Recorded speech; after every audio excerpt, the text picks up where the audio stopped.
Good afternoon. Facebook live में आप लोगों का स्वागत है।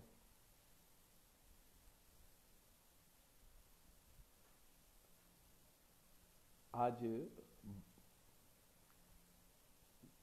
व्लादिमीर इलियच लेनिन का जन्मदिन है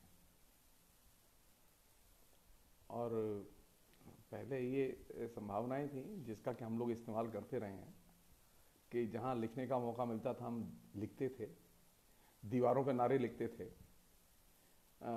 कैंपस में प्रोग्राम करते थे अपने छात्र जीवन में। और अपने जब फेसबुक आया तो फेसबुक पर खूब लिखा मैंने। और अब जब फेसबुक लाइव आया तो मेरे दिमाग में सुबह ये बात आई कि क्यों ना लेनिन पर प्रोग्राम किया जाए, बात की जाए थोड़ी बहुत, जो भी मतलब कोई हमें कोई वो जैसे कहें कि माइलस्टोन टॉक तो देने नहीं है।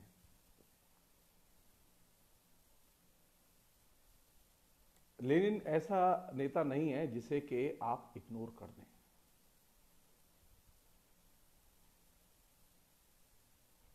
आप एक चीज जान लीजिए, मार्क्स ने जितनी दूर तक पूरी दुनिया को प्रभावित किया, लेनिन ने उससे अधिक इस दुनिया को प्रभावित किया और बदला।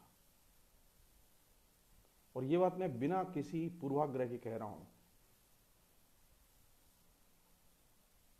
अक्टूबर रेवोल्यूशन हुआ था 1917 में, तो किसी को अंदाजा नहीं था कि अक्टूबर रेवोल्यूशन का क्या असर होगा। लोग कहते हैं ना कम्युनिस्टों ने क्या दिया। कम्युनिस्टों की कोई पॉपुलर या कोई पॉजिटिव भूमिका नहीं है।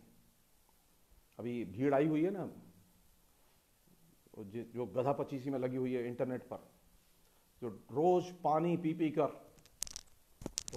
पी कर आलोचना कर रही है और बार बार इस बात पर जोर दे रही है कि हमारे यहां जो भी चीजें हैं वे सारी की सारी चीजें, उसमें कम्युनिस्टों की कोई भूमिका नहीं रही है।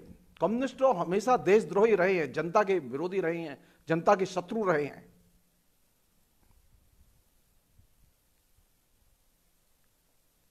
लेनिन पर बात करते समय जो सबसे बड़ी चीज है वो ये कि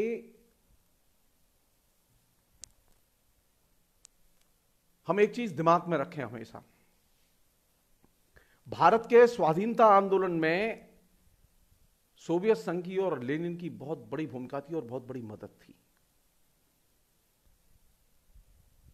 चाहे वो क्रांतिकारी हो चाहे वो गैर क्रांतिकारी हो, भारत के अंदर और भारत के बाहर सोवियत संघ की अनकंडीशनल मदद की बहुत बड़ी भूमिका थी स्वाधीनता आंदोलन को विजयी कराने में।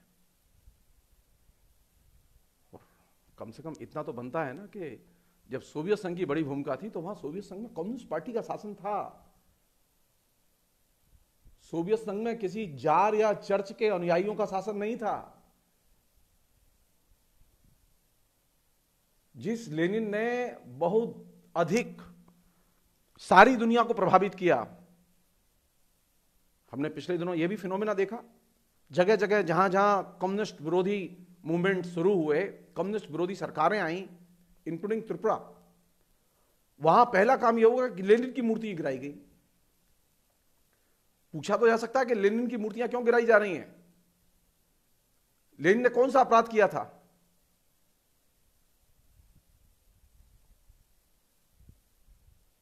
लेनिन का सबसे बड़ा कंट्रीब्यूशन यह था कि जब 1917 में अक्टूबर रेवोल्यूशन हुआ तो सारी दुनिया के देशों पर और खासतौर पर उन देशों पर जो औपनिवेशिक राष्ट्र थे, जो गुलामी में थे, जो साम्राज्यवाद की जंजीरों में बंधे हुए थे, उन राष्ट्रों पर बहुत दूर तक असर हुआ। और आप इसको एक सामान्य सी बात समझते हैं।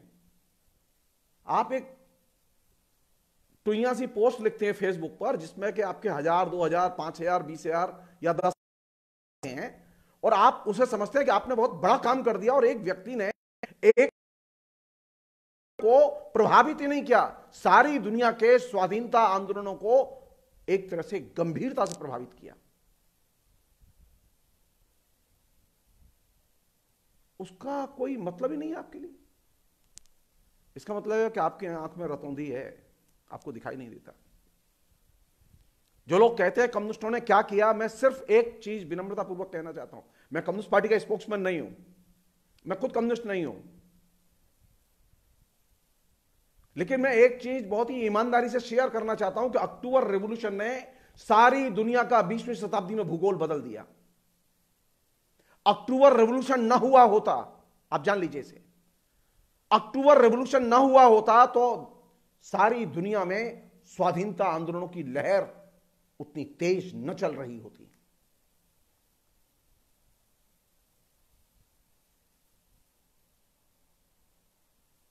छोटा सा देश, एक ऐसा देश भूगोल के लिहाज से बहुत बड़ा सोवियत संघ, लेकिन जनसंख्या के लिहाज से बहुत ज्यादा नहीं।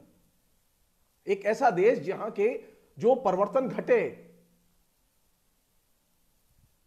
उन परिवर्तनों ने सारी दुनिया को प्रभावित किया। कौन सी चीज थी? एक ही चीज थी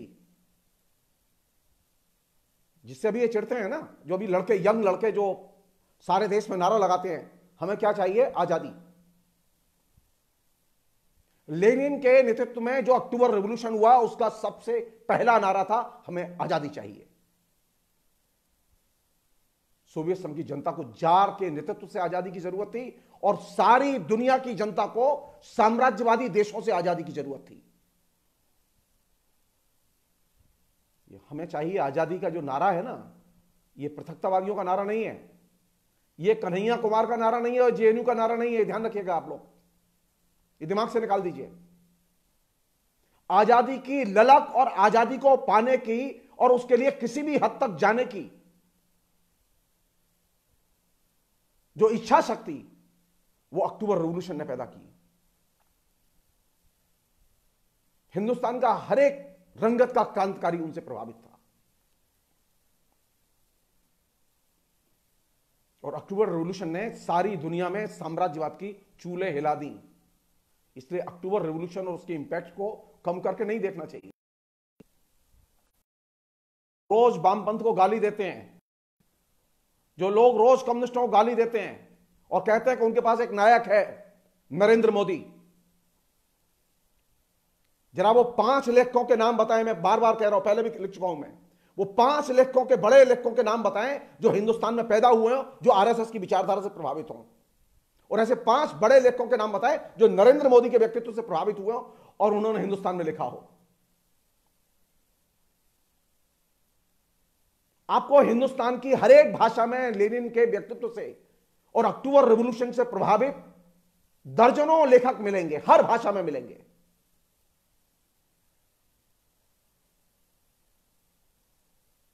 हेडगेवार थे उस समय तो आरएसएस के। अरे किसी ने 4 पंक्तियां नहीं लिखी हेडगेवार के ऊपर, लेकिन लेनिन के ऊपर कविताएं लिखी गई, लेनिन के ऊपर निबंध लिखे गए,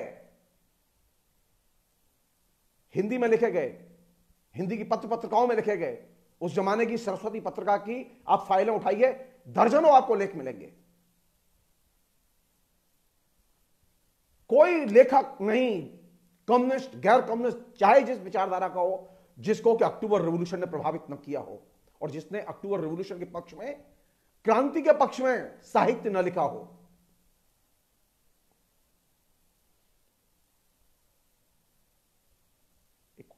एक फिनोमेना चल रहा है पिछले 20 साल से, 22 साल से खासतौर पर। झूठ बोलो, इतना झूठ बोलो कि लोग सच के बारे में सोचना ही बंद कर दें। मुझे लगता है कि फेसबुक लाइव जैसे जो मीडियम है, वो मेरे जैसे लोग जो एकदम एकांत में रहते हैं, अकेले रहते हैं, ज्यादा लोगों से मिलते जुलते नहीं, उनके लिए बहुत इंपॉर्टेंट मीडियम है ये उन लोगों के झूठ को एक्सपोज करने का बहुत इंपॉर्टेंट मीडियम है। आप एक बार सिर्फ क्लिक कीजिए, आपको हजारों किताबें मिलेंगी जो अक्टूबर रेवोल्यूशन पर लिखी गई हैं। आप एक बार लाइब्रेरी जाइए, आप नेशनल लाइब्रेरी जाइए, कलकत्ता यूनिवर्सिटी की लाइब्रेरी जाइए, आप बॉम्बे यूनिवर्सिटी की लाइब्रेरी जाइए, आप मद्रास यूनिवर्सिटी की लाइब्रेरी जाइए, आप जितनी भी पुरानी लाइब्रेरियों में जाएंगे, आपको अक्टूबर रेवोल्यूशन का साहित्य मिलेगा। और जाके देखिए वहां पर कि आरएसएस के बारे में कभी किसी ने एक निबंध भी लिखा था। यानी जिनके पास में कुछ नहीं है प्रभावित करने के लिए सिवाय दुष्प्रभावित करने के, वे लोग आज हमारे बीच में लगातार यह प्रचार कर रहे हैं कि कम्युनिस्टों ने कुछ नहीं किया। एक काम तो किया, एक काम तो किया। लेनिन का एक कंट्रीब्यूशन तो है कि उसने सारी दुनिया के लिए क्रांति के सपने को साकार करके दिखाया, और ये साधारण काम नहीं था। सोवियत संघ बहुत पिछड़ा हुआ देश था। भारत आज जिस स्थिति में है, भारत से भी ज्यादा पिछड़ा हुआ देश था सोवियत संघ।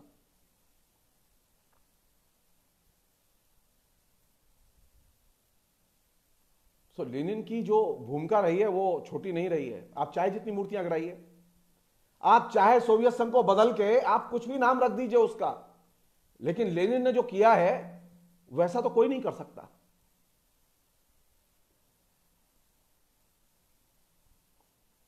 एक और उदाहरण दे रहा हूं कि लेनिन ने क्या किया, क्यों याद करना चाहिए उसे।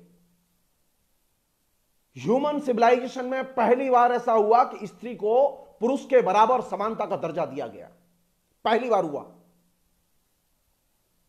अक्टूबर रिवॉल्यूशन के पहले कभी भी किसी भी सभ्यता ने स्त्री को पुरुष के बराबर समानता का दर्जा नहीं दिया और व्यवहार में उसे लागू नहीं किया।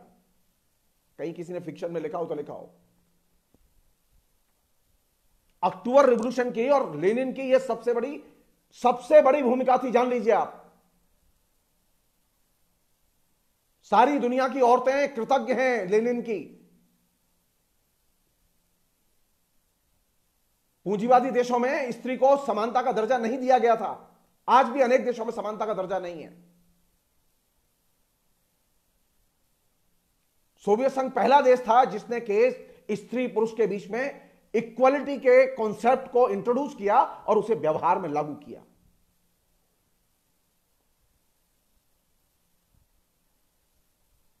ये जो हर औरत जो मैटरनिटी लीव लेती है, अक्टूबर रिवॉल्यूशन के पहले मैटरनिटी लीव नहीं होती थी मेरे दोस्तों। अक्टूबर रिवॉल्यूशन पहला रिवॉल्यूशन था जिसने के बच्चा होने पर मां के लिए छुट्टी की व्यवस्था का प्रावधान किया, लीगल राइट्स बनाया इसे। सारी दुनिया ने उसे फॉलो किया। उसके बाद मैं फिर रिपीट कर रहा हूं इसे, आप कम्युनिस्टों के बारे में बोलने के पहले कम से कम पढ़ें। मार्क्सवादियों के बारे में, मार्क्सवादियों की अनेक गलतियां हैं, अनेक प्रॉब्लम है, वो उन पर हम खूब लिखते रहे हैं, खूब बातें हुई हैं उन पर, आगे भी लिखेंगे। एक दिन हम हो सकता है फेसबुक लाइव पे कम्युनिस्टों की खाली गलतियों पर भी बातें करें, कोई दिक्कत नहीं है उसमें। लेकिन जो महत्वपूर्ण उपलब्धि है उसकी तो पहले चर्चा करें। महत्वपूर्ण उपलब्धि यह है कि लेनिन की, उसने स्त्री को इक्वलिटी का दर्जा दिया, और जो मुझे लगता है सारी दुनिया के पूरे विमर्श को, पूरे ज्ञान के विमर्श को, राजनीति के विमर्श को उसने पूरा पलट दिया। हम में से अधिकतर लोग नहीं जानते कि लेनिन इसका आर्किटेक्ट है। किसी के दिमाग में यह चीज पहले नहीं आई। बहुत लोग थे, लेनिन से भी ज्यादा अक्लमंद लोग थे।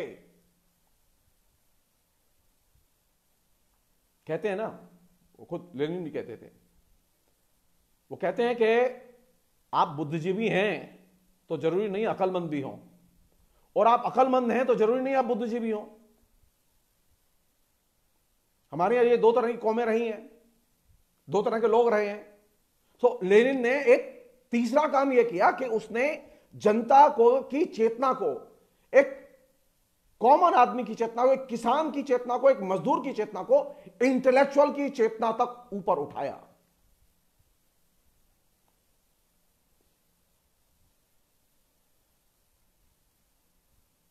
सोवियत संघ के मजदूर, उनका जो डिस्कोर्स है, उनकी जो बहस है, सोवियत संघ के किसान, उनके जो बहस के मुद्दे हैं, आप उन्हें देखिए।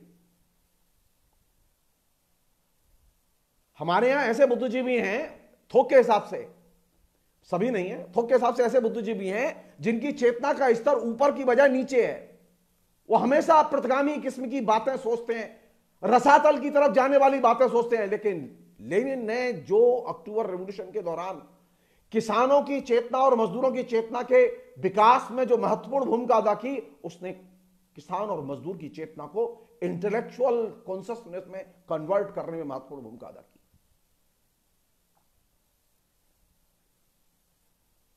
अब मजदूर और किसान बुद्धिजीवी की तरह सोचते थे। पहले बुद्धिजीवी सोचते थे उनके बारे में, अब बुद्धिजीवी नहीं, अब मजदूर किसान बुद्धिजीवियों की तरह सोचने लगे। और यह एक साधारण चीज नहीं थी, असाधारण चीज थी।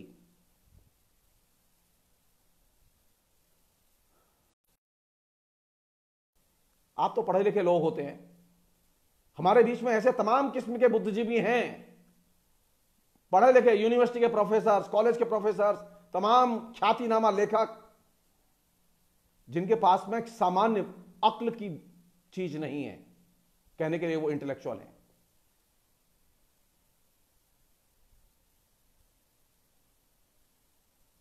क्या करना चाहिए इंटेलेक्चुअल को? क्या करना चाहिए इंटेलेक्चुअल को? बुद्धिजीवियों की क्या भूमिका हो सकती है? बुद्धिजीवियों की एक भूमिका तो यह हो सकती है कि बुद्धिजीवी अपनी बुद्धि से दौलत कमाए। वो कल्चर का जो उत्पादन करता है, वो उत्पादन का लक्ष्य होना चाहिए अधिक से अधिक पैसा कमाना। कल्चर का एक डायमेंशन है इकोनॉमिक्स, और जितना पैसा कमाएगा उतनी शोहरत बढ़ेगी, उतना ही सत्ता के करीब आएगा।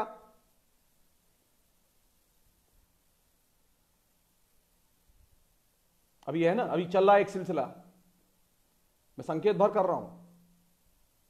हिंदी में एक प्रकाशन है जो लगातार बुद्धिजीवियों को अभी फेसबुक लाइव कर रहा है। मेरी आदत है, मैं कंटेम्प्रेरी जो स्थिति होती है उसमें बोलता हूं, मेरी आदत है।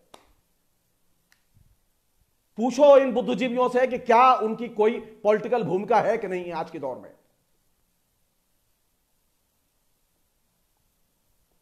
लेनिन का कंट्रीब्यूशन यह था कि उन्होंने संस्कृति को राजनीति से जोड़ा, उसको इकोनॉमी से निकाला।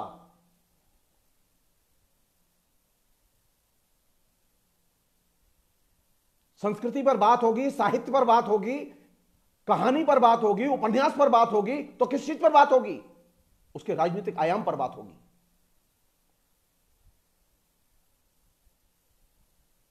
हम लोगों ने एक ऐसा बुद्धिजीवी तैयार किया है जो कि साहित्य के साथ में राजनीति को जोड़कर उसके राजनीतिक आयाम को देखना ही नहीं चाहता। अक्टूबर रिवॉल्यूशन ने कल्चर के साथ पॉलिटिक्स के इंटीग्रेटेड रिलेशन को स्थापित किया, स्वीकृति प्रदान की, जो कि पहले नहीं था। पहले संस्कृति का मतलब संस्कृति होती थी, अधिक से अधिक आप उसको संस्कृति के संदर्भ में देखते थे, या उधर थोड़ा दूर जाते थे तो इकोनॉमी के साथ जोड़कर देखते थे। लेकिन अक्टूबर रिवॉल्यूशन और लेनिन का जो नजरिया था, वो कैसा नजरिया था, मैं आपको उसका एक दो उदाहरण दे रहा हूं। उससे आप उसकी जटिलता को समझ सकते हैं और भूमिका को भी समझ सकते हैं कि लेनिन कितनी बड़ी भूमिका अदा कर रहे थे। आप सब लोग जानते हैं टॉल्स्टॉय का, आप लोगों ने नाम सुना है। टॉल्स्टॉय बहुत बड़े कद के लेखक थे और सोवियत संघ टॉल्स्टॉय के वो सबसे बड़े सोवियत संघ के सबसे बड़े आइकॉन थे टॉल्स्टॉय। एक जमाने में जब लेनिन कम्युनिस्ट पार्टी के जनरल सेक्रेटरी हुआ करते थे, वहां एक बहस चली साहब, बहस चली टॉल्स्टॉय को अपमानित करने वाली, टॉल्स्टॉय के बारे में गलत मूल्यांकन करने वाली, और यह कहा गया कि टॉल्स्टॉय तो जमींदारों के लेखक हैं। और इस बहस में तमाम किस्म के क्रांतिकारी लोग शामिल थे। उस बहस में उस जमाने के जॉर्ज प्लेखानोव भी शामिल थे। वे प्लेखानोव, जिन प्लेखानोव की किताबों को पढ़कर लोग उस जमाने में बोल्शेविक बनते थे, मार्क्सवादी बनते थे। प्लेखानोव को सोवियत संघ का मार्क्सवाद का गांधी माना जाता है, आज भी माना जाता है।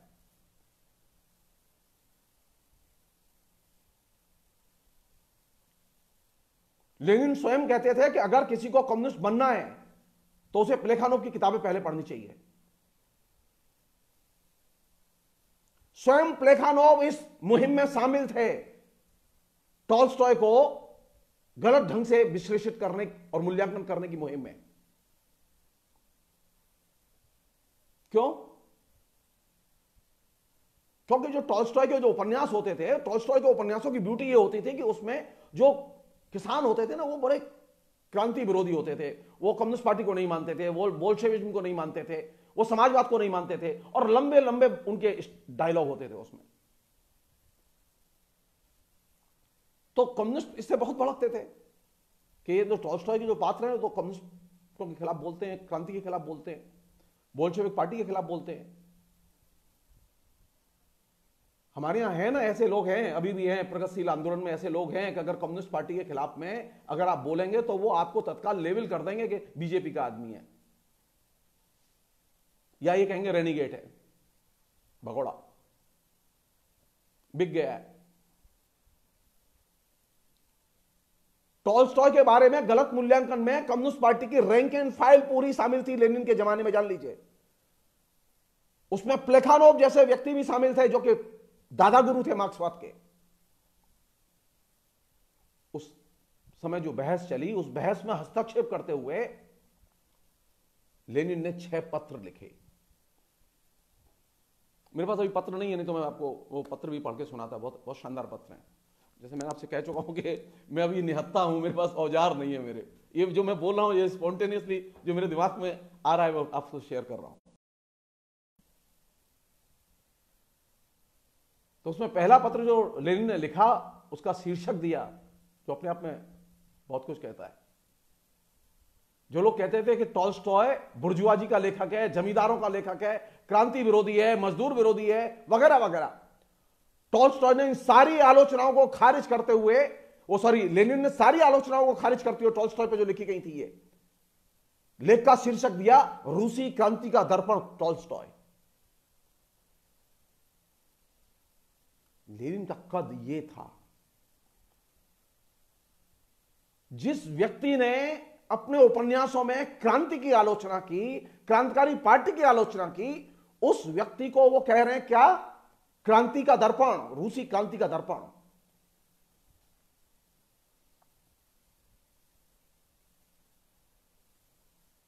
और उन्हीं पत्रों में एक जगह लेनिन आलोचना करते हैं कि बोले कम्युनिस्टों ने किया क्या है गांव में अभी तक।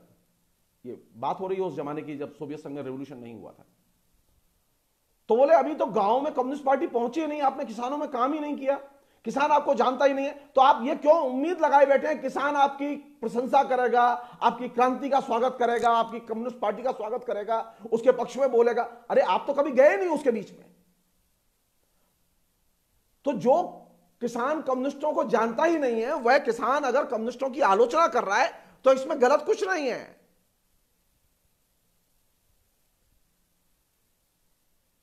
टॉल्स्टॉय की ताकत यह है कि टॉल्स्टॉय ने जार के जमाने में जो किसानों का और कृषि दासता के रूपों का जो चित्रण किया है, किसानों के शोषण का जो चित्रण किया है, वह चित्रण जार शाही के पूरे शोषक चरित्र को उजागर करता है और वह हमारी क्रांति के लिए मददगार है।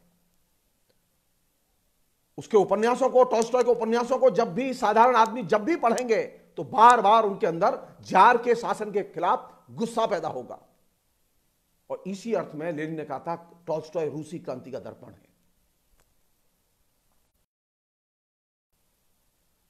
हम लोगों की मुसीबत यह है कि हम लेनिन के बारे में जानते नहीं है लेकिन अधिकार से कहते हैं। हम कम्युनिस्टों के बारे में जानते नहीं लेकिन अधिकार से कहते हैं कम्युनिस्ट ऐसे होते हैं, कम्युनिस्ट वैसे होते हैं। एक बहुत जरूरी है सीखना। लेनिन के जमाने में मैक्सिम गोर्की भी हुआ करते थे और मैक्सिम गोर्की बहुत बड़े लेखक थे, इसमें कोई तो रहा। मैक्सिम गोर्की कम्युनिस्ट नहीं थे, वो कम्युनिस्ट पार्टी के मेंबर भी नहीं थे।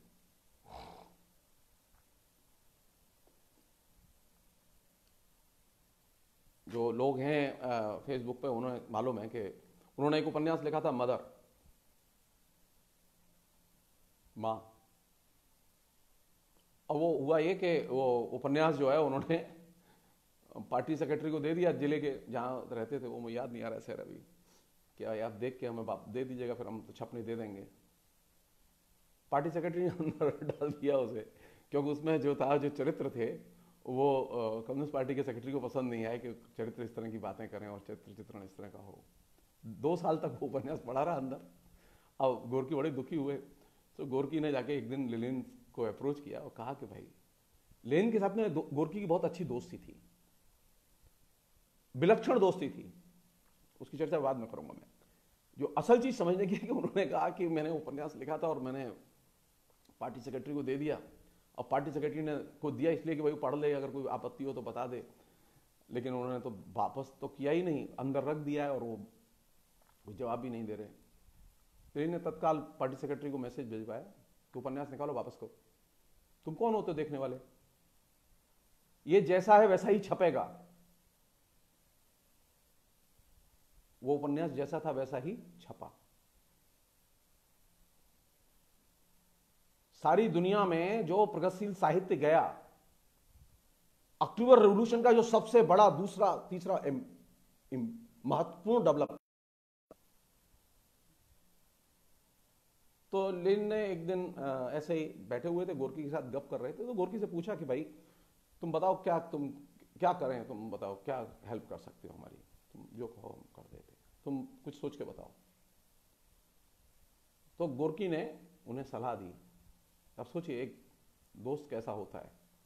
गोर्की ने कहा कि देखो, वैज्ञानिकों, संस्कृति कर्मियों, लेखकों, बुद्धिजीवियों के लिए आप कोई एक तो संगठन बनाइए, और दूसरा ये है कि एक प्रकाशन बनाइए, दुनिया की भाषाओं का प्रकाशन हो और सस्ता हो, सबको पहुंच जाए, क्योंकि क्लासिकल रचनाएं, अच्छी रचनाएं पहुंच नहीं पाती दुनिया में लोगों के पास। तो लेनिन ने कहा कि तुम योजना बनाओ, मेरे पास लाओ, मैं साइन कर दूंगा, मैं कोई दिक्कत नहीं। जिसे हम लोग प्रगति प्रकाशन के नाम से जानते हैं सोवियत संघ के, उस प्रगति प्रकाशन की नींव गोर्की ने रखी, और प्रगति प्रकाशन से तकरीबन 150 के करीब भाषाओं का साहित्य, दुनिया का बेहतरीन साहित्य प्रकाशित और प्रचारित हुआ। यह वह साहित्य जो कम्युनिस्टों ने नहीं लिखा। इसमें से अधिकतर रचनाएं उनकी हैं जो गैर कम्युनिस्ट हैं।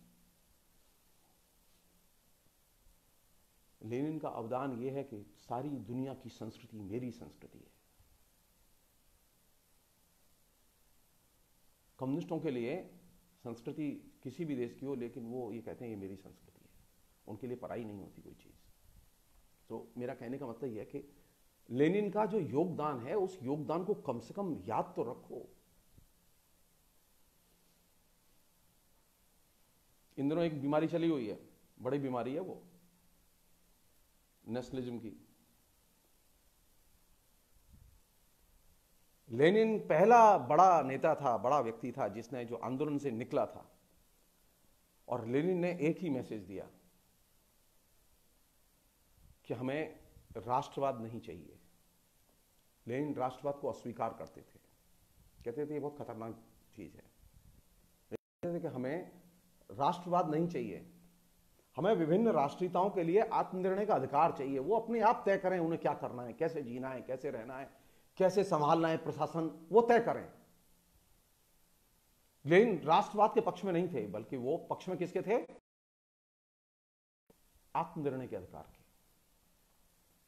और वहां उन्होंने बाकायदा अपने संविधान में विभिन्न राष्ट्रीयताओं और जातीयताओं को, नेशनलिटीज को आत्मनिर्णय का अधिकार दिया। सोवियत संघ के संविधान में यह चीज लिखी हुई थी कि कोई भी राष्ट्रीयता चाहे, कोई भी नेशनलिटी चाहे, वो जब तक इच्छा हो साथ में रहे सोवियत संघ के, और अगर जब इच्छा ना हो वो अलग हो सकती है, उसे कोई बांध के नहीं रख सकता।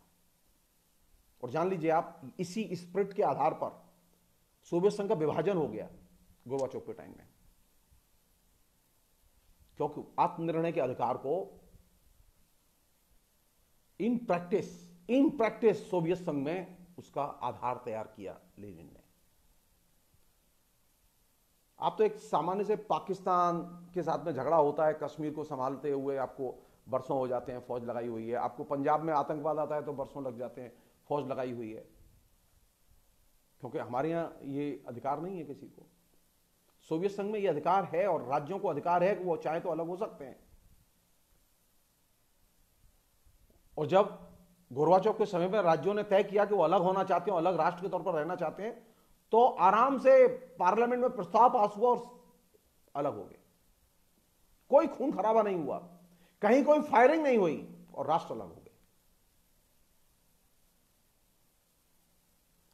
ट्रू स्पिरिट में, एक सही मायने में राष्ट्रों की आत्मनिर्णय के अधिकार को लेनिन ने साकार किया। इसलिए ये सोचना और मानना कि लेनिन का जो है कोई योगदान नहीं है, कम्युनिस्टों का कोई योगदान नहीं है, ये बात ठीक नहीं है, ये बात ठीक नहीं है। और जो लोग ये कहते हैं कि नेशनलिज्म बहुत अच्छी चीज है, लेनिन की एक किताब है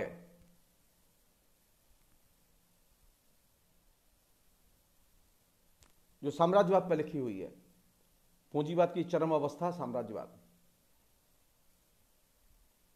उस पुस्तक में लेनिन ने बड़े तरीके से विकसित पूंजीवादी मुल्कों में जो नेशनलिज्म था, वो नेशनलिज्म कैसे इंपीरियलिज्म में कन्वर्ट हुआ और उसने कैसे शोषण के और उत्पीड़न के औजार का काम किया, इसकी विस्तृत व्याख्या की है।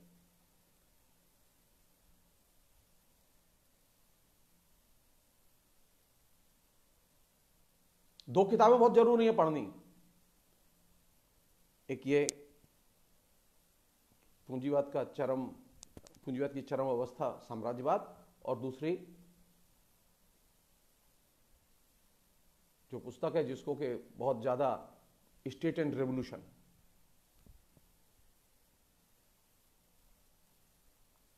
सारी दुनिया के लोगों को, जन आंदोलनों को प्रभावित किया इन लोगों ने। अभी हमारे लिए कौन सी चीज महत्वपूर्ण है? पोस्ट मॉडर्न कंडीशन में रहते हैं ना हम लोग, तो पोस्ट मॉडर्न कंडीशन में सबसे जो इंटरेस्टिंग चीज है वो क्या है?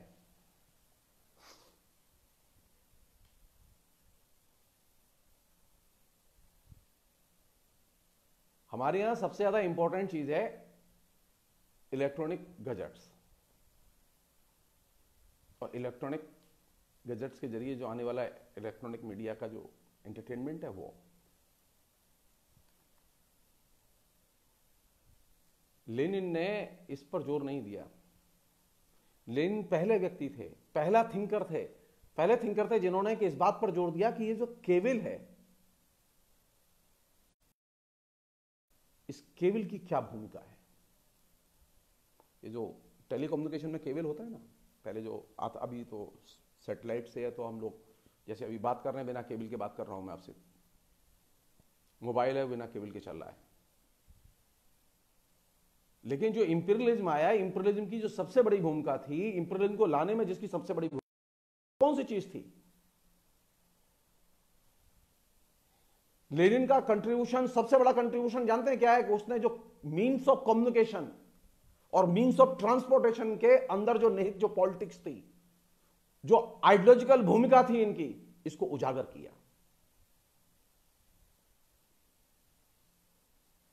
मसलन हम ये जानते थे कि ये जो नया जो ट्रांसपोर्टेशन रेलवे के तौर पर आया है, इस नए ट्रांसपोर्टेशन का मतलब यह है कि अब देश इंटीग्रेट हो रहा है, देश एक दूसरे से जुड़ रहा है, हम देश एक दूसरे को जान रहा है, ये हम जानते थे। लेनिन ने एकदम भिन्न तरीके से लिखा। लेनिन ने लिखा कि हिंदुस्तान में जो रेल का जो नेटवर्क बिछाया जा रहा है ना, ये नेटवर्क इसलिए नहीं बिछाया जा रहा है कि हिंदुस्तान को जो है जोड़ना है, बल्कि नेटवर्क इसलिए बिछाया गया कि हिंदुस्तान के जो कच्चे माल है, उसका जो संसाधन है, उनका कैसे दोहन किया जाए और लंका शायर में कैसे इंडस्ट्रियल रिवॉल्यूशन को साकार किया जाए। तो हमारे यहां जो रेलवे पहले आई, वो रेलवे ने क्या काम किया? रेलवे का काम था माल ढुलाई का, कच्चे माल की ढुलाई का। उससे फायदा कैसे हुआ? ब्रिटिश इंपीरियलिज्म को। ये रेल के डिब्बे, रेल की पटरी, रेल का इंजन तो 47 के बाद बनने शुरू हुए। भारत जब आजाद हुआ तब, उसके पहले तो सब कुछ बाहर से आता था और सब कुछ बाहर जाता था। लेकिन पहले व्यक्ति थे जिन्होंने कि कहा कि ये जो मीन्स ऑफ कम्युनिकेशन और मीन्स ऑफ ट्रांसपोर्टेशन होते हैं, ये मॉडर्न पीरियड में इंपीरियलिज्म के दो महत्वपूर्ण एलिमेंट रहे हैं कंट्रोल के।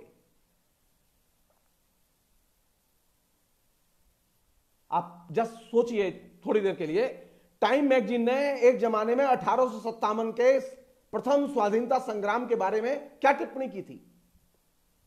हमारे सोशल साइंस के जो लोग हैं, बड़े बड़े अच्छे लोग हैं, जिन्होंने बहुत डिटेल्स में 1857 का अध्ययन,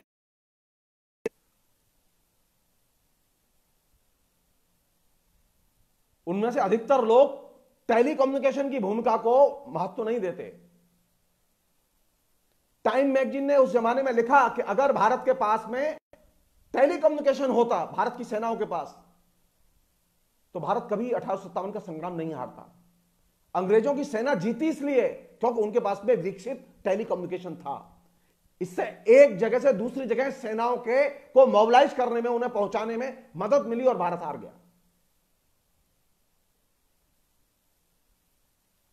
लेनिन पहले व्यक्ति थे जिन्होंने इस चीज को हाईलाइट किया कि नया जो कंट्रोल है, इंपीरियलिज्म का कंट्रोल है, वो किसके जरिए आएगा? टेलीकम्युनिकेशन के जरिए। आज ये वास्तविकता है, आज ये वास्तविकता है। टेलीकम्युनिकेशन कंपनियां इतनी विशालकाय और ताकतवर हैं कि वे सारी दुनिया को कंट्रोल करती हैं।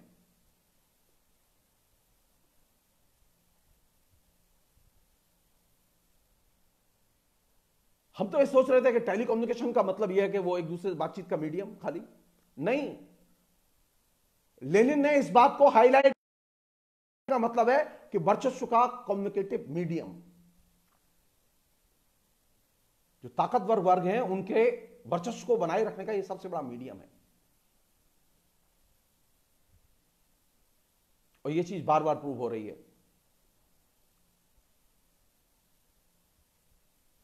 कौन कौन कौन व्यक्ति था जिसने किसे सबसे पहले फोरकास्ट किया? लेनिन। दूरसंचार जो है वो औपनिवेशिक शासन का सबसे महत्वपूर्ण उपकरण था।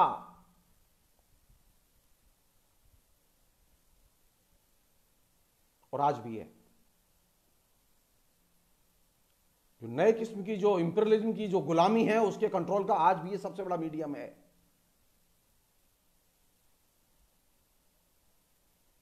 तो जहां अच्छी बात कही है उसे तो मान लो। काहे को इस पूर्वाग्रह में फंसे हुए हो कि नहीं हम लेनिन की बात नहीं मानेंगे, हम लेनिन को स्वीकार ही नहीं करेंगे। एक आखिरी बात फिलहाल के संदर्भ में,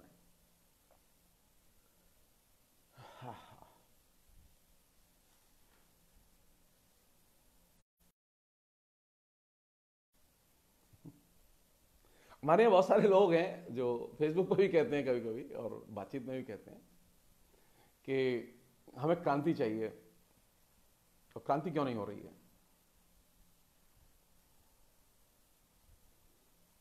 अब आप सोचिए कि सोवियत संघ में क्रांति कैसे हुई थी, तब आपको इसका उत्तर मिल जाएगा। और आप ये ध्यान रखिए जो राजकमल प्रकाशन के जरिए जो लेखकों के जो संवाद हो रहे हो और भाषण हो रहे हैं ना, इसको भी जरा सुनते रहिए। थोड़ा आइडियोलॉजिकली क्वेश्चन किया जाना चाहिए इन लेखकों को। इन लेखकों को मजबूर किया जाना चाहिए कि आइडियोलॉजिकल पोजीशन लें, बोलें।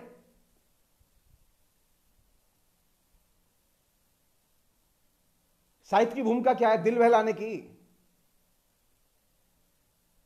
साहित्य की भूमिका क्या है कि आपको सुलाने की या कहानियां सुनाने की?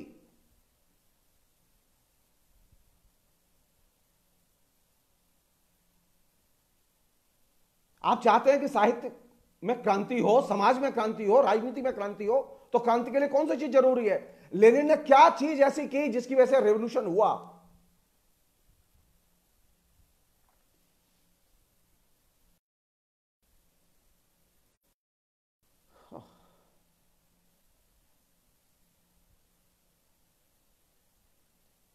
क्रांति के लिए पहली शर्त थी कि क्रांति के प्रति आपके अंदर लगाव हो और क्रांति की अनुभूति हो।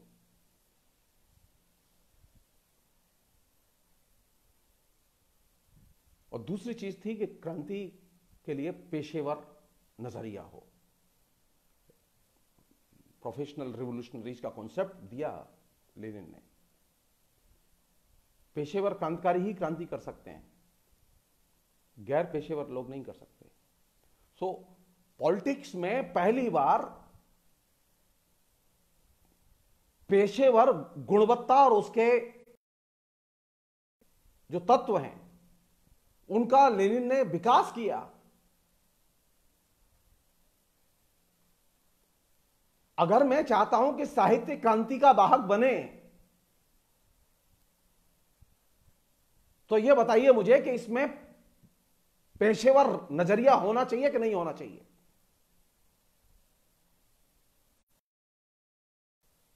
बिल्कुल होना चाहिए। बिना पेशेवर हुए आप साहित्य को क्रांति का वाहक नहीं बना सकते। साहित्य में पेशेवर रवैया कैसे आता है? साहित्य में पेशेवर रवैया तब आता है जब साहित्य को लिखते, पढ़ते, विश्लेषित करते समय आप साहित्य की थ्योरी को जानें, उसे लागू करें, उसके अनुसार लिखें और आचरण करें। और हमारे यहां क्या है, हमारे यहां तो ज्यादातर जो आलोचक हैं अभी, उन आलोचकों की हालत यह है कि वे लिटरेरी थ्योरी का थॉ नहीं जानते और वे साहित्यिक पत्रिकाओं के संपादक हैं।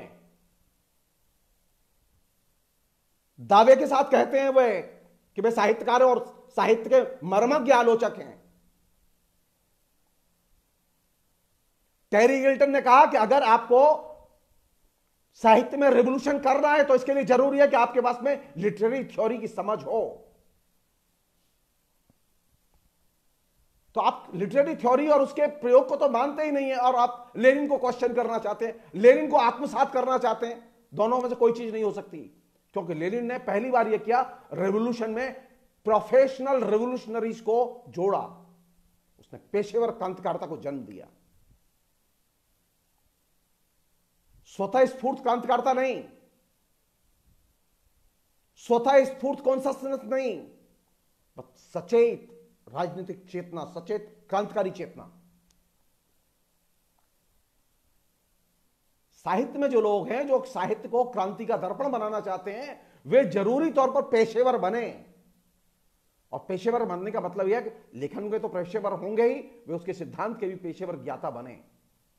हम में से अधिकतर लोगों की स्थिति है कि वो लिटरेरी थ्योरी देख के तो बिल्कुल पल्ला झाड़ के भागते हैं और थ्योरियां और उसमें जो तमगे जो देते हैं वो देखने लायक होते हैं।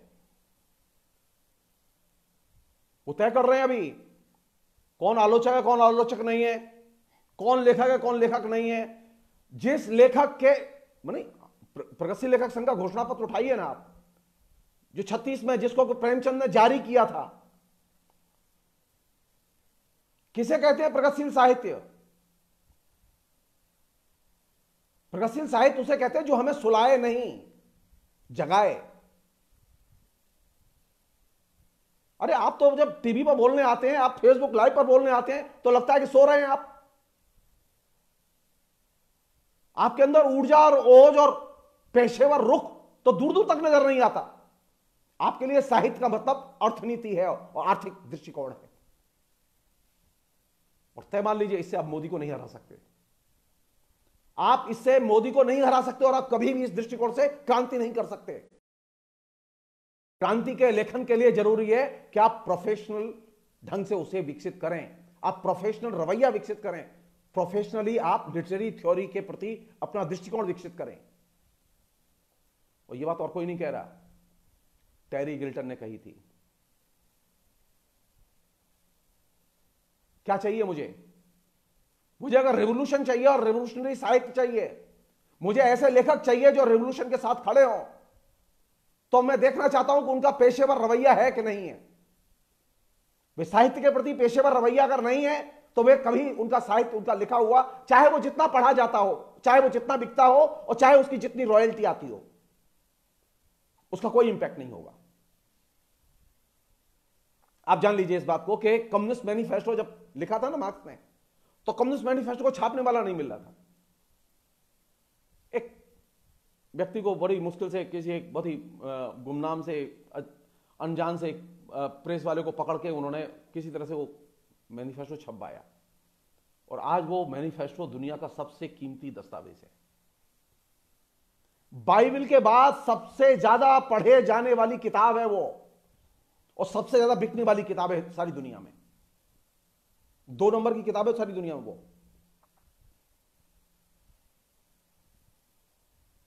कोई रॉयल्टी नहीं आई, छापने वाला ही नहीं मिला था। और हमारे यहां लेखकों की क्या स्थिति है? हमारे यहां लेखकों की स्थिति है कि वो अपने जीते जी उनकी रचनाएं लोग भूल जाते हैं, उनके सामने भूल जाते हैं पढ़ के कि इन्होंने कोई ऐसी भी रचना लिखी थी जो याद रखने लायक है।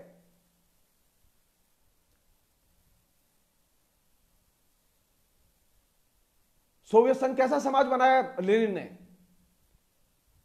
समाज में शोषण के सभी रूप खत्म कर दिए। इसके बावजूद टॉल्स्टॉय ज्यादा पढ़े गए, गोरकी ज्यादा पढ़े गए, चेखव ज्यादा पढ़े गए। और चेतना कैसी थी लेनिन की साहित्य के प्रति? वो जो चेखव की कहानी थी ना, वार्ड नंबर 6, लेनिन ने पढ़ी थी, पढ़ने का सो नहीं पाए। लेनिन ने लिखा है कि वार्ड नंबर 6 पढ़ने के बाद में मुझे रात भर नींद नहीं आई और मुझे पहली बार यह महसूस हुआ कि जार ने कैसा भयावह देश बनाया है। ये साहित्यिक चेतना थी लेनिन के पास।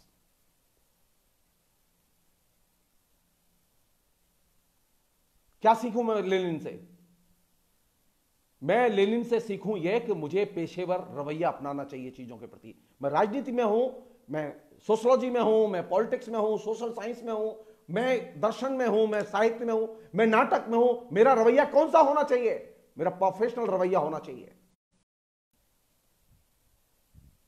थिएटर में प्रोफेशनल रवैया किसने विकसित किया? लेनिन से प्रभावित होकर ब्रेख्त ने। ब्रेख्त ने इसे लिखा भी।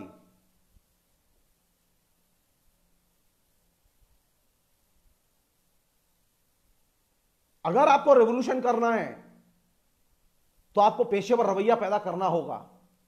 पेशेवर रवैया पैदा करेंगे तो आप सारी दुनिया को, आप लैंग्वेज की बाउंड्रीज को क्रॉस करके प्रभावित करेंगे। आप सोचिए जरा, भरत ने जो नाट्यशास्त्र लिखा, भरत तो क्रांतिकारी भी नहीं थे लेकिन प्रोफेशनल थे, प्रोफेशनली लिखा था नाट्यशास्त्र। सारी दुनिया में थिएटर के लोगों में वो पढ़ाया जाता है आज भी।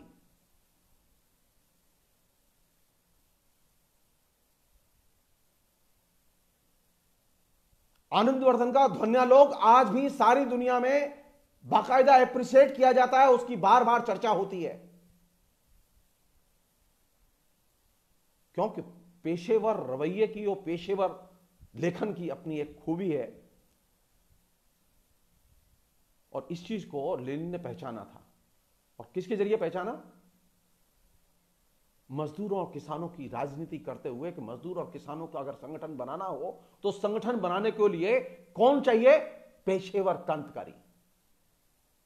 तो पेशेवर जो नजरिया है वो बहुत महत्वपूर्ण चीज है। बिना इसके आप क्रांतिकारी साहित्य नहीं लिख सकते, बिना इसके आप क्रांति भी नहीं कर सकते।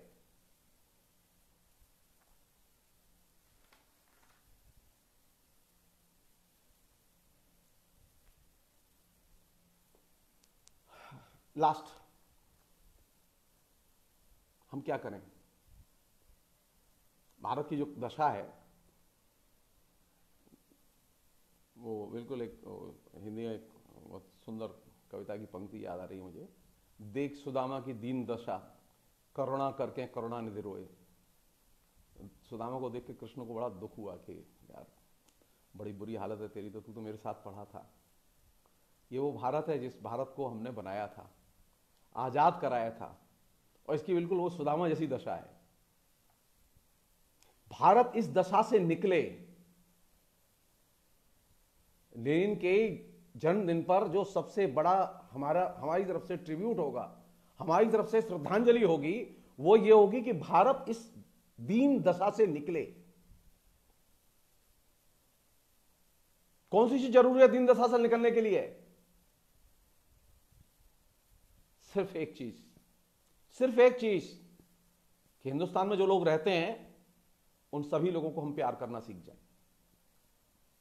लेनिन ने सोवियत रेवोल्यूशन किया और सारी दुनिया को अक्टूबर रेवोल्यूशन के जरिए प्रभावित किया। तो जानते हो किसके जरिए प्रभावित किया? उसने कहा कि सारी सत्ता किसकी? सोवियतों की। सत्ता किसके हाथ में होगी? सत्ता का मालिक कौन होगा? जनता, सोवियतों की। और प्यार कैसे करते थे जनता को? वो किस्सा बहुत फेमस है, मैं कई बार लिख चुका हूं फेसबुक पर, मुझे अभी जस्ट रेंडमली वही याद आ रहा है। वो जब रेवोल्यूशन हो गया तो एक घोड़ा बेचने वाला था, उसके घोड़े जार ने खरीद लिए थे और वो बेचारे लग गए थे और उसका पेमेंट नहीं आया था। अब वो सरकार बदल गई, इस बीच में रेवोल्यूशन हुआ, क्रांतिकारी लोग सरकार में आ गए। अब वो बहुत परेशान घोड़े वाला कि यार सरकार बदल गई, वो पिछली सरकार का तो हिसाब ही नहीं है हमारे पास। और हालत ये थी जब सरकार जिस समय बदली तो उस समय बड़ी भागदौड़ मची हुई थी, लोग ट्रेजरी को लूट के भाग रहे थे, कोई चीज लेके लेके भाग रहे थे, जिसके हाथ में जो आ रहा था वो ले लेके भाग रहा था। लेनिन ने राजाज्ञा जारी की दो। पहली राजाज्ञा जारी ये की कि जो सरकारी कर्मचारी जिस पद पर है, जहां है वो वहीं रहेगा, हम उसे नौकरी से नहीं हटाएंगे। तो उन लोगों को डर लग रहा था सरकार बदल गई है, कम्युनिस्ट आ गए तो शायद जो पहले जो जार के जमाने में नौकरी करते थे वे निकाल न दिए जाएं, खासतौर पर बैंक में ये दिक्कत थी।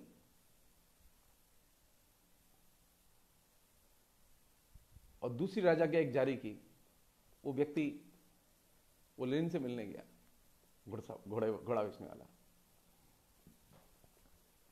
कि देखिए सरकार बदल गई और मेरी मुश्किल यह है कि मेरे तो घोड़ों का पेमेंट नहीं हुआ, इस बीच में सरकार बदल गई, मैंने घोड़े बेचे थे पिछली सरकार को। तो लेनिन ने कहा कि हाँ तुमने घोड़े बेचे थे तो अगर तो तुम्हारा पेमेंट पहले होगा, उसमें क्या है, लाइन में लगना पड़ेगा। तो उसने कहा मैं लाइन में लगाऊं। वो लाइन पे लगा था, पहला नंबर था उसका। सोवियत संघ की ट्रेजरी से जो पहला पेमेंट हुआ, वो पहला पेमेंट हुआ उस घोड़े वाले के घोड़ों की खरीद का। वो राजाज्ञा में था, जो दूसरा ऑर्डिनेंस निकाला लेनिन ने कि उस घोड़े वाले का जो पिछली सरकार का देनदारी थी, उस घोड़े वाले का भुगतान पहले किया जाए। ये जो एकदम नीचे जो जमीन से चिपका हुआ आदमी है, साधारण आदमी है, उससे भी सरकार को मोह होना चाहिए, ये हेट नहीं होनी चाहिए। वो जार का नौकर था, जार को घोड़े बेचे थे उसने, कम्युनिस्टों को घोड़े नहीं बेचे थे उसने। लेकिन लेनिन ने कहा कि नहीं, तुम्हारा पेमेंट पहले होगा। मैं जो चीज अगर आप भारत को एक चमकता भारत देखना चाहते हैं तो सरकार ये सीखे, सरकार के जो लोग हैं वे ये सीखें, जो नीचे हैं वो सामान्य जनता से प्यार करना सीखें। सोवियत संघ में किसी से हेट नहीं थी, किसी से घृणा नहीं करते थे लोग, सबसे प्यार करते थे। और यही चीज अक्टूबर रेवोल्यूशन की सबसे बड़ी ताकत थी कि मजदूरों किसानों के साथ में जो एलिट वर्ग का अविजन का जो भेद था, दूरी थी, अंतराल था, वो खत्म हुआ।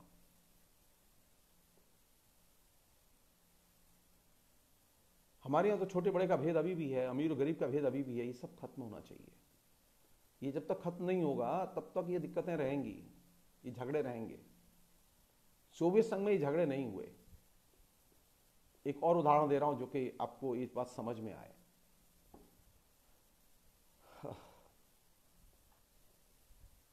सोवियत संघ में जब क्रांति के लिए वोट पड़ना था पार्लियामेंट में, एक तरफ मेंशेविक थे, एक तरफ बोल्शेविक थे। जॉर्ज प्लेखानोव जो कि मार्क्सवाद के दादा गुरु माने जाते हैं, जॉर्ज प्लेखानोव ने रेवोल्यूशन के खिलाफ वोट दिया। मेंशेविक कहलाए वो।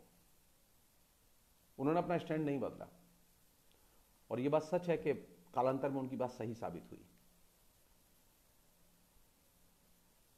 उन्होंने वोट दिया खिलाफ में। बोल्शेविक एक तरफ थे जो रेवोल्यूशन के पक्ष में थे कि कम्युनिस्ट पार्टी का शासन हो, उसके नेतृत्व में सरकार चले, और प्लेखानोव और दूसरे लोग चाहते थे कि कम्युनिस्ट पार्टी के नेतृत्व में सरकार नहीं हो। सरकार बनी कम्युनिस्टों की, प्रस्ताव पास हुआ बहुमत से। अब इस बीच में कुछ दिन बाद प्लेखानोव मर गए। और प्लेखानोव के मरने के बाद उसने रेवोल्यूशन के खिलाफ वोट दिया था प्लेखानोव ने, लेनिन ने प्लेखानोव के नाम पर सोवियत संघ का जो मार्क्सवाद लेनिनवाद का जो अध्ययन संस्थान है उसका गठन किया कि सोवियत संघ में मार्क्सवाद का जितना भी काम होगा वो इसी संस्थान में होगा, और ये संस्थान प्लेखानोव के नाम पर है, प्लेखानोव के लिए। ये है लेनिन कि जिससे एकदम शत्रुता थी, जिसने पार्लियामेंट में विरोध किया था, उसको भी लेनिन ने बड़े सम्मान के साथ में, बड़े रेस्पेक्ट के साथ में ट्रीट किया मरने के बाद। और हमारे यहां तो जीते जी जो है साले को ट्रीट नहीं करते ठीक से। तो लेनिन से सीखने के लिए बहुत कुछ है। बहुत सारी चीजें हैं। स्त्रियों के लिए इक्वालिटी का राइट, लेखकों के लिए ये अधिकार के लेखक जो चाहेंगे, गोरकी सारी दुनिया में ये अधिकार लेखकों में किसी को नहीं था। गोरकी के पास में सारे सोवियत संघ से बड़ी बड़ी दूर दूर से लोग शिकायतें लेकर आते थे और जानते थे कि गोरकी लेनिन के बड़े अच्छे दोस्त हैं और गोरकी के पास एक बार शिकायत हम कर देंगे तो हमारी शिकायत दूर हो जाएगी। तो गोरकी हर सप्ताह जो ढेर सारी शिकायतें उनके पास आती, गोरकी थे लेखक लेकिन जनता शिकायतें लेकर आती थी और गोरकी बाकायदा वो पूरा पुलंदा बना के शिकायतों का हर सप्ताह लेनिन के घर जाते थे और जाके रखाते थे कि ये शिकायतें आई हैं, इनका निपटारा करना है, और लेनिन कहते कि हो जाएगा। इसे कहते हैं लेनिन जीनियस, मानवीय मूल्यों में अनपैरेलल, दोस्ती ऐसी जिसे वो अंत तक उसने निभाया, और मजदूरों किसानों की चेतना और राय का सम्मान करने वाला। शासक कैसा होना चाहिए? जो मजदूरों और किसानों की चेतना और अनुभूतियों का सम्मान करे, उनकी भावनाओं को समझे। यही लेनिन की ताकत थी और इसी ने लेनिन को महान बनाया और इसी ने अक्टूबर रेवोल्यूशन को संभव बनाया। जो सोवियत संघ एक पिछड़ा हुआ देश था, वो सोवियत संघ लेनिन ने एक सुपर पावर बनने की उसने नींव और आकांक्षा पैदा कर दी। उसमें हजार गलतियां हुई हैं, वो अपनी जगह हैं, लेकिन जो लेनिन की ताकत है वो ताकत देखनी चाहिए। हर व्यक्ति की जो पॉजिटिव स्ट्रेंथ है, जो सकारात्मक गुण है, उसके उन्हें देखा जाना चाहिए, उनके आधार पर फैसले लिए जाने चाहिए, क्योंकि वही चीज प्रभावित करती है और समाज को बदलती है। बहुत बहुत शुक्रिया, थैंक यू।